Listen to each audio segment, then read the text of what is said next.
From BBC Radio 4, this is Things Fell Apart, Season 2. Throughout this season of Things Fell Apart, I've been tracing the origins of the culture wars that engulfed us within days of each other during lockdown and still tear at us. It turns out that one unlikely man connects every culture war I covered this time around. From Judy Mikovits to Antifa and Black Lives Matter and the Great Reset and trans rights. He is an important culture warrior fueling each of those fires. And so I wanted to make this final episode all about him and the journey that took him here. His name is Mikki Willis. So Mikki, can we start with you just introducing yourself, who you are, what you do? Absolutely. Well, my name is Mikki Willis. I'm an independent filmmaker. I moved to Hollywood as a young boy with stars in my eyes and was swiftly brought into the reality of what happens behind the curtain of Hollywood. Mikki's mistrust of the elites began in Hollywood, although at first everything had seemed promising. He's unusually handsome, with husky eyes and a chiseled jaw, hence Hollywood's doors opening for him. As a decent-looking young man, I just had an offer to do a little bit of modeling, and that led me in front of the camera, and I had some reoccurring roles on some old TV shows. But then something happened. Mikki applied to study under a famous acting coach. His home base was out of New York, but he was coming to Los Angeles for the first time to work with a group of new students. And I suddenly was chosen, 50 students out of hundreds that applied. One day, Mikki says, the coach asked him to stay behind during a break. He had me sit in front of him, and he said, "What would you say if I told you that I wanted to do blank, blank, blank to you?" And so I just looked at him and I said, "Well, I would tell you that no, I would reject your offer because I'm just not gay." And he looks at me, he says, "Okay." So we go back into the classroom. He turns around, he looks at me and goes, "You, back up on stage." It's just quiet and everyone's staring at me, and he says, "You know nothing about acting. Get out of here," and fires me from the class. It was very traumatizing. I left and I couldn't believe it. I was just shamed in front of my peers. This was the first person I worked with that I thought was a master. Everybody was just so stunned to be in his presence. It was really soul draining. Was it mainly sort of sexual predatory stuff that was so toxic in Hollywood in your experience, or were there other things? My Hollywood experience tends to be that you go for a meeting, they tell you that you're the greatest voice of your generation, you get very excited, and then you never hear from them again.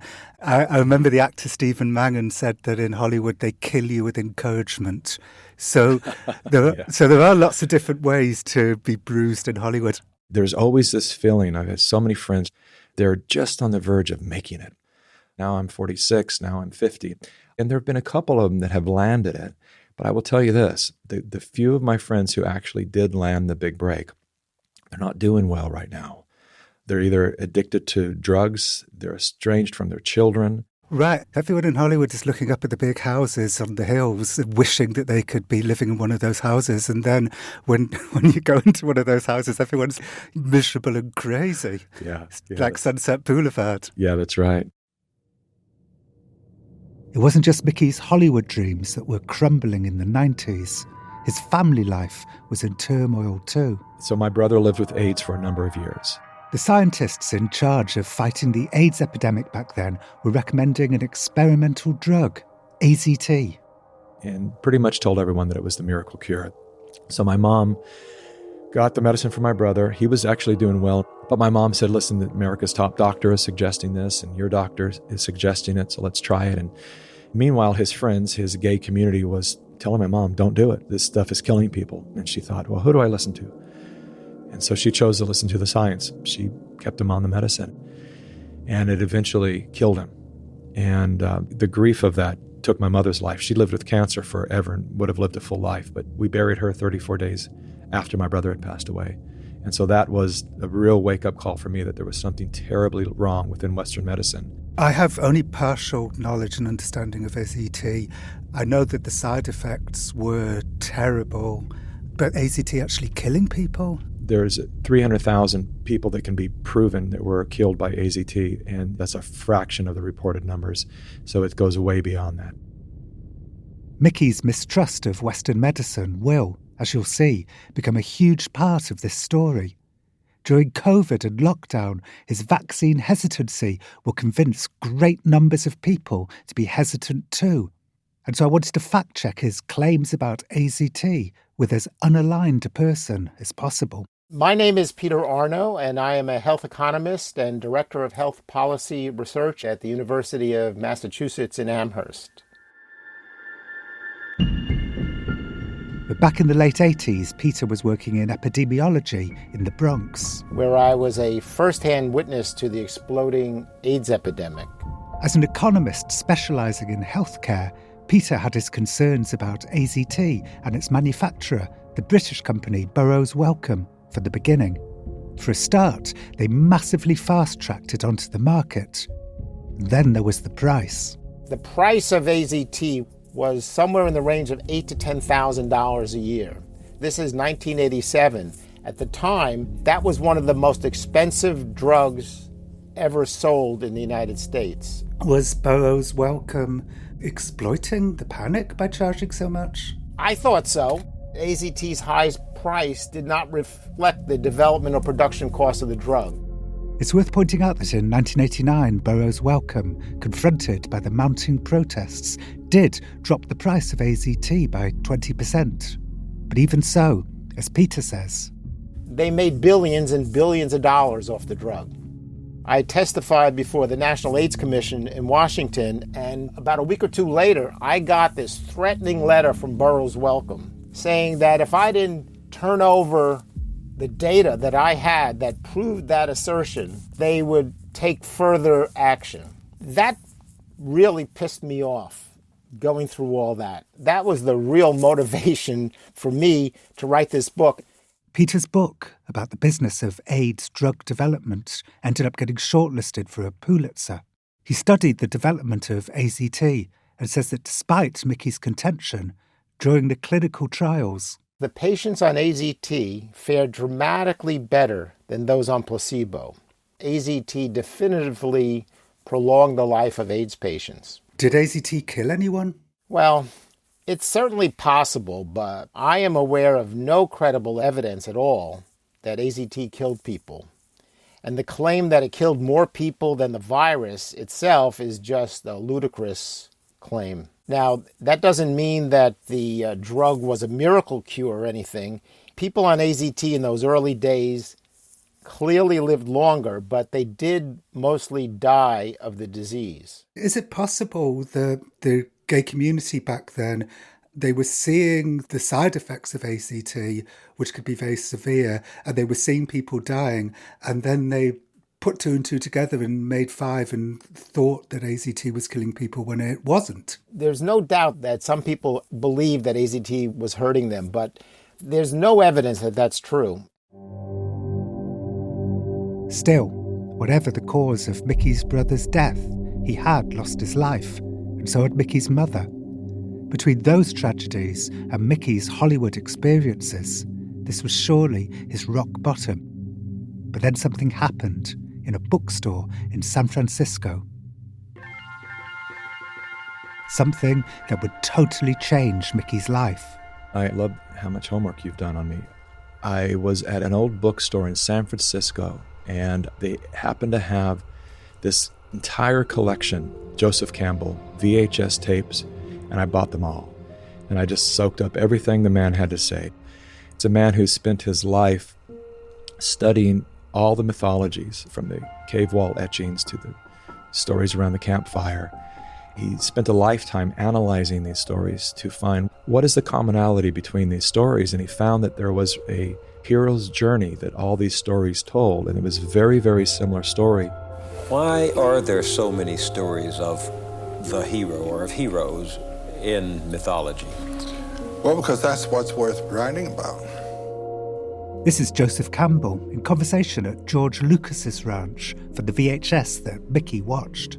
A hero properly is someone who has given his life to something bigger than himself.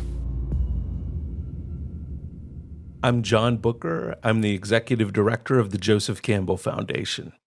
Mikki's discovery of Joseph Campbell would prove pivotal to him entering the culture wars during lockdown, beguiling tens of millions of people in the process. And so I wanted to learn a little more about how Campbell's work had swept through the culture. Joseph Campbell wrote The Hero with a Thousand Faces in 1949, and it certainly had a little bit of a following. It sold pretty well until George Lucas comes along, and he's been working on this space opera. And when he reads The Hero with a Thousand Faces, he says, yes, that's it. I now understand how this story should go. So when Lucas tells the story, he often says, I don't know if there would be Star Wars if it weren't for Joseph Campbell and this idea of the hero's journey. After George Lucas popularised Campbell, luminaries as diverse as the actress Viola Davis and the basketball player Kobe Bryant and the men's rights guru Robert Bly and the CEO of the Krispy Kreme donut empire all declared themselves Campbell fans. And have you come across Mikki Willis and his work? I am familiar with Mikki Willis. I think it's important to note that Campbell's idea of the hero's journey, it was meant to be descriptive of what he saw in literature throughout the years. He did not write that book to be prescriptive and saying, you should live your life this way. But I think this is a burden that all great ideas must carry. At the foundation of the hero's journey is a reluctant hero, an everyday person who suddenly receives a call to adventure. So it's that kind of a story that then sends this person, usually obsessively, into a new world. So now they have to go out and suddenly become an investigator and find courage that they never thought they had. There's tricksters, there's people that try to trick them. There are people called threshold guardians that try to stop them from advancing forward too far. And then there are mentors they receive lessons from. And so they become the hero of their own life. And how do the stories tend to end? Well, that's a very important question. In the end, the hero finally thrust into battle with whatever the villain is. Joseph Campbell referred to it as the dragon, facing the dragon. And at one point, the dragon overcomes the hero, and the hero is brought to the ground. And then they look at the dragon with a new determination, and then they slay the dragon. I feel there's a reason that we've been telling ourselves that story forever, because it is our story. It's the story that we came here to fulfill in our own way, in our own tiny way in our lives. We have the opportunity, if we take it, to be the hero of our journeys. And then it was 2001, and Mikki was staying with a friend in New York City, when suddenly, when he least expected it, he received his call to adventure. We were in Midtown, and I was sleeping on the couch of one of Howard Stern's producers, so we were able to watch what was happening from the rooftop of the building.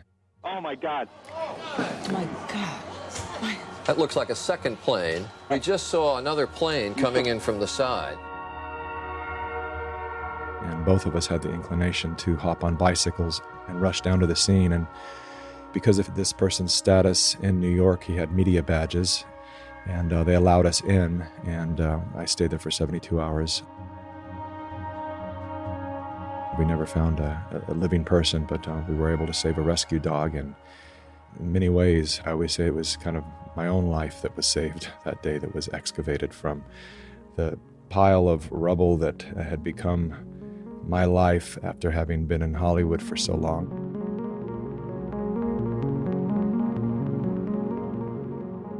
Just like a Joseph Campbell, Mikki's 9/11 experience sent him into a new world.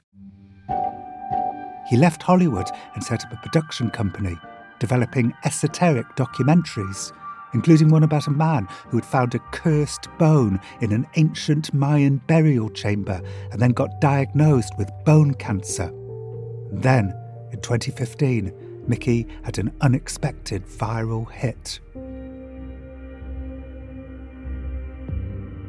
When my kids were growing up, I started making these little short videos, usually in the car. And I just wanted people actually to see a healthy relationship between father and sons. And so, lo and behold, my son has a 4th birthday, and he gets 2 of the same monster truck or something, identical package. So I said, okay, buddy, we'll go back and you can trade this for whatever. And so we go into the toy store, and I hear his little voice, I'm over here, Dad. And I go to the girl's side, and there he is, and he's holding a little mermaid doll.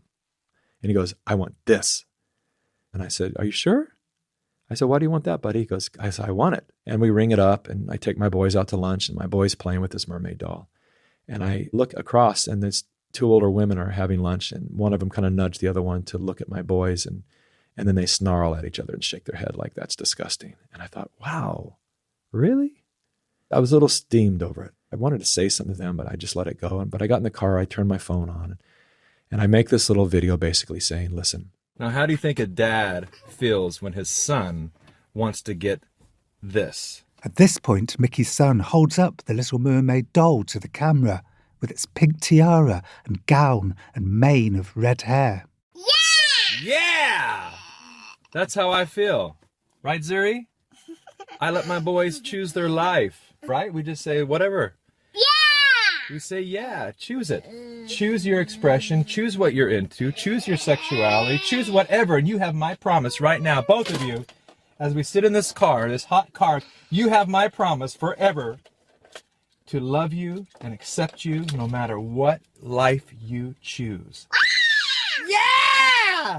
The video went incredibly viral. Almost 19 million of you watching this supportive dad's reaction to his son choosing a doll at a toy store. Ellen DeGeneres tweeted at the family saying, these are some lucky kids. Thousands of you seem to feel the same way. After that brush with fame, Mikki continued to develop his spiritual documentaries.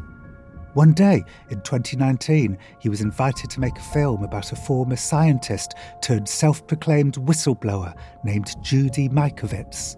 She was writing a book, Plague of Corruption, accusing vaccine manufacturers of fraud and deception. But Mikki had too much on the go, and so he declined. But then COVID happened, and Mikki remembered Judy Mikovits, and he realised that if he interviewed her fast, the timing would be incredible. And that's how we jumped into action and started making this film.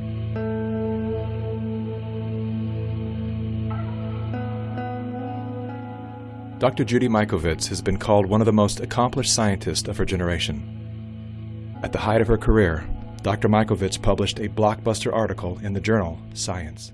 I didn't linger on it at the time, but the man interviewing Judy in episode 2 of this series was Mikki. Mikki was the man behind Plandemic, the film that sent Judy stratospheric during those first weeks of lockdown. If we activate mandatory vaccines globally, I imagine these people stand to make hundreds of billions of dollars that own the vaccines. And they'll kill millions, as they already have with their vaccines. Mikki would later tell the Los Angeles Times, quote, "We made the video to go viral. We knew the branding was conspiratorial and shocking. Unfortunately, in this age, you kind of have to be that to get people's attention." Mikki was right. It worked. A new viral video spreading on social media has many public health experts alarmed. YouTube is deleting it for violating guidelines on COVID misinformation, but that hasn't stopped tens of millions of people from sharing it on other platforms. Nothing is more insidious than the so-called plandemic conspiracy theory now floating about, which alleges that coronavirus was engineered to increase vaccinations and make people rich. Plandemic was the first of 3 Plandemic films authored by Mikki. The way he portrays himself in them is straight out of Joseph Campbell, the investigator finding courage, embracing the mentors and sidestepping the tricksters on his way to exposing the dragons, the vaccine manufacturers. But he says now that his ambitions were modest, and he was only suggesting people be cautious about vaccines and not demonise concerned citizens who simply say, listen, not enough time has passed for us to call this safe and effective. You can't do a long-term trial in a short period of time. And so let me wait a little bit before I put this experimental vaccine that has never been put into the bloodstream before. Let me just stand back and watch a little bit and see what happens here. But, I mean, in Plandemic 1, Judy Mikovits doesn't say, let's wait a little bit of time for them to test the vaccines. What she says is that the vaccines will kill millions, as they have already done. Yeah, that's what she says. But that's not true. I don't think that the vaccines killed millions during COVID. Oh, really? No. Okay. A lot of scientists, have come forward to say that the claims that Judy made in that video are wrong, including Science, the magazine that initially published her work. So there has been pushback from well-respected sources. Well, I would talk with true whistleblowers of science about the magazine Science, just like the Lancet and all these publications. All the scientists are saying they've all been corrupted. And so to take any information from those tabloids at this point is not advisable. And so if a doctor, anyone wants to challenge Judy Mikovits' statement, I would say check back in a few years and let's add up those numbers. Plandemic's release totally upended Mikki's life. His neighbours in his small Californian town of Ojai were outraged. They actually started a petition that would make my family move. They were saying things like, we know where they live, let's send child services to pick up their children. It got really vicious and ugly. There's a long history of people, become more radicalised or go further down rabbit holes in their life as a result of feeling as if they're being expelled from the community. Outcast, yeah, absolutely. We just said, you know what, if we're not wanted here, let's go explore some other states. And so Mikki and his family moved to Texas. Have you become more conservative in the last couple of years? Oh, I have, most definitely. And all of my friends have too. In fact, after leaving Ojai, Mikki doubled down and doubled down again, growing ever more suspicious of mainstream science and the media, and even attending the Capitol riot on January the 6th. There's a slither of footage of you and the people around you are chanting "Hang Mike Pence." Yes, exactly. They started chanting that. I think those were the instigators that started that. Mikki seems to be referring to the very debunked theory that Antifa agitators infiltrated the MAGA crowd that day and whipped them up into such a frenzy they invaded the Capitol. You reckon it was Antifa that started that? I don't know. I don't want to name anyone, but there were some rumors that people had intercepted some correspondence for some of the groups that were there to agitate that said, we're going to wear red hats, Trump hats. We're going to wear them backwards to identify each other. And lo and behold, these two guys had Trump hats on backwards. And they are the ones that started the chant, "Hang Mike Pence." For what it's worth, in the 22-second video clip of Mikki in the doorway of the Capitol building, surrounded by rioters chanting "Hang Mike Pence," I don't see anyone wearing their Trump hats backwards. In 2023, Mikki released his most hardline and complex conspiracy film of all, Plandemic 3, The Great Awakening. My name is Mikki Willis. I'm a father, a husband, and an investigative filmmaker. In it, Mikki introduces many new dragons: Black Lives Matter, trans activists, the Great Reset, lockdown restrictions. Everything, as it happens, I cover in this series. Of course, the dragons of my life today are the dragons that are affecting all of us.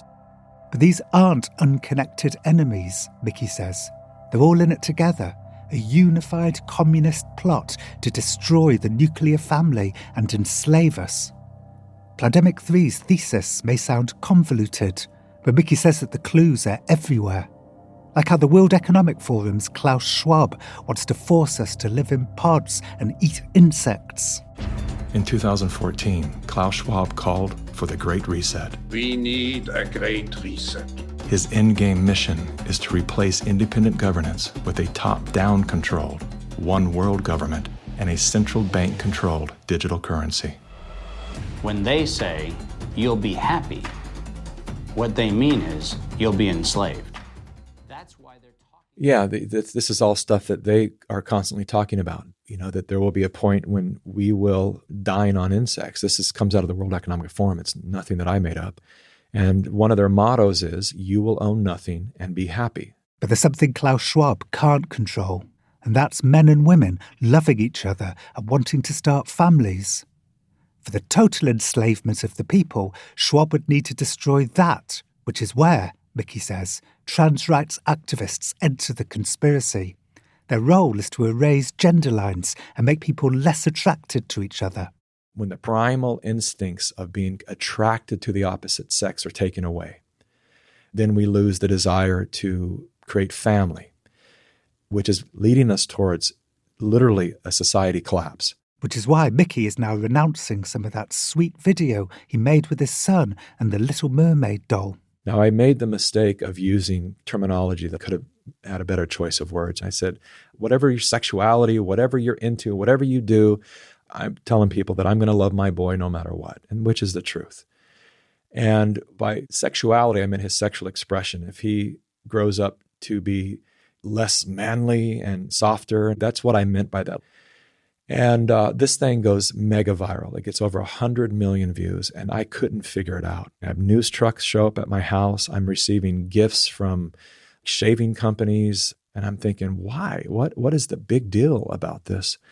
I now understand that it was kind of on the cusp of the transgender movement, and so they chose me as the poster child of how dads should be to allow their kids to choose their sex. They were trying to use me as leverage to get other dads to be that kind of accepting father that would let their children transition. That's really, truly what the agenda was about.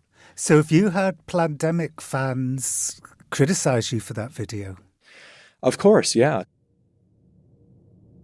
But Mikki says the conspiracy doesn't end there. Black Lives Matter are in on it too, as evidenced, he says, by a statement that they did briefly publish on their website. Black Lives Matter had on their website, they took it down once it became an issue for them, that we exist to disrupt the Western nuclear family. Here's another extract from Plandemic 3. If you go to Black Lives Matter website, it says that we disrupt the nuclear family. That's my wife. This is our 4 children. Why would you disrupt the nuclear family? Because the real objective is to remove the family as a possible alternate source of guidance and support. Why would they state that? I thought it was about ending police brutality and racism. I think they were saying that, look, it was clearly intemperate language, but I think they were basically saying that, the community should help and support each other. It was just a sort of bad way of saying that, from what I understand. Well, when these cultural revolutions have happened before, ultimately what it comes down to, what is communism? It's when the state owns everything. So that's Klaus Schwab, trans activists and Black Lives Matter conspiring to destroy the nuclear family. And then there's left-wing and anarchist groups like Antifa. And that extraordinary moment after George Floyd's murder, when the streets were suddenly filled with protesters. During the pandemic, when all people were ordered to lock down indoors, why did governments around the world make exceptions for mass protests? When the community is damaged by protests, the value of local properties plummet. Investors then gobble up the devalued real estate for pennies on the dollar. In many cases. And then what will they do with them? They can make Klaus Schwab's statement true. You will own nothing. And so when the people don't own their land, then they can control the people. It's amazing to see how Mikki has taken all of these disparate things, everything we looked at in this series, and turned them into one great, all-encompassing narrative. And at the heart of it is one more dragon, Mikki's greatest dragon of all. My brother was killed by a drug called AZT. Hundreds of thousands of innocent people died as a result of that prescribed poison. The pusher of AZT was none other than Dr. Anthony Fauci. 30 years later, there he was again. Same script, same actors, same performance. These are safe and effective products. When I saw Anthony Fauci's face emerge in 2020, still at the helm of a global pandemic, it kind of shocked me. I couldn't believe he was still in business. Anthony Fauci oversaw the AIDS epidemic. Anthony Fauci pushed AZT upon the masses. Given Mikki's claims, I was curious what the health economist Peter Arno might say about Dr. Fauci's involvement in AZT's development and distribution. Tony Fauci, similar to his role in the current pandemic, was out there going across the country, meeting with patient groups, but he was not responsible for the development or the testing of AZT at all. Why were activist groups like ACT UP annoyed with Fauci back then? Well, as one of the scientific leaders leading the federal effort against the AIDS virus, he was a target. And after the commercial availability of AZT, there were many severe side effects. So people were not in love with the drug, and they saw that people were dying anyway, even if it did prolong their lives. The fact is that Fauci was not the villain. In my opinion, he was a little slow to the gate, but he was a champion. He was a champion of speeding up and developing new treatments for AIDS. And I think his work saved the lives of millions of people around the world. So to depict him as the villain in this story just seems wrong. I did hear something positive about Anthony Fauci back then, and what I heard was I tell Mikki about some good things that Anthony Fauci did during the AIDS epidemic. Paved the way for the introduction of the cocktail of drugs, which has now saved so many people's lives. Yeah, that's one thing that I think trips people up. If they did nothing but bad, they would be out of business. They have to have something positive within their portfolio to justify the continuation of their monopolistic agenda. Meanwhile, there's things happening in the background that they're setting up and ultimately doing more harm than they'll ever do good. All of which speaks to, I think, one obvious problem with Mikki structuring his documentaries around Joseph Campbell's hero's journey. George Lucas is a huge fan of Joseph Campbell. Of course, the difference between you and George Lucas is that George Lucas is making fiction films and you're making documentaries. When you're talking about the monsters, obviously in Star Wars, the monsters could just be purely monstrous. But if, for instance, you're saying that one of the dragons is Anthony Fauci, is there the danger that you're narrowing him into almost like a fictional monster, when in fact, as you know, all humans are a complicated mix? Well, I like to point out the crimes that people have committed, and you can form your own opinion about their character and what needs to be done with them. But I've never said anywhere that I want to bring harm to any of these people. I want them to stop. But could there be a danger in taking the hero's journey narrative structure and applying it to a documentary for the reasons that I just said? I don't see the danger in it. I think it's incredibly helpful for people to understand their own journey and what's possible for them in their lives. Anthony Fauci isn't just a unique case. We all have the potential of going bad. So Tony has security 24/7. It started in the spring of 2020. And they go with us everywhere we go. Of course, the demonizing of Anthony Fauci doesn't only live on the internet. The consequences are very real. This is his wife, Dr. Christine Grady, talking to PBS in March 2023. You feel like you have to be aware all the time that there's a possible danger. Some of the messages make me furious. You're going to rot in hell and you should be hung. Sometimes it's scary, but mostly it's sad.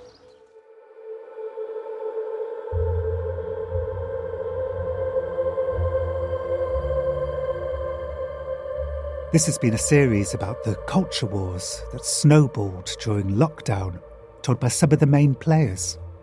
They've also been stories about untruths and their consequences.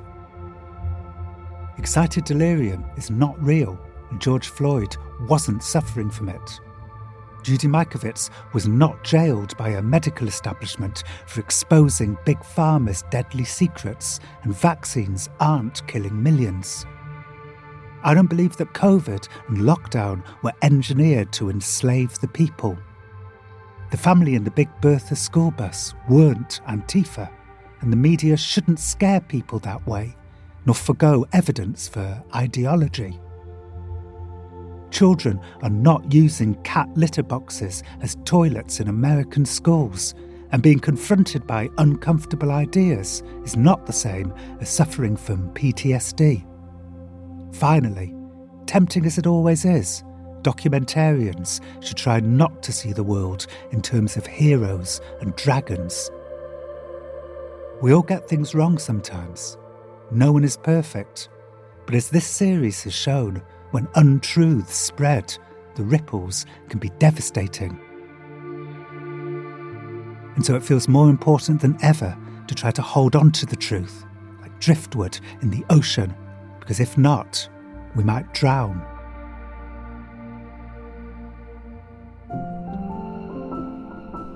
Things Fell Apart was written and presented by me, Jon Ronson, and produced by Sarah Shebbier. The music was composed by Phil Channel. The programme was mixed by Giles Aspen. The editor was Philip Sellers, and the commissioning editor was Dan Clark. It's a BBC audio production for BBC Radio 4 and BBC Sounds.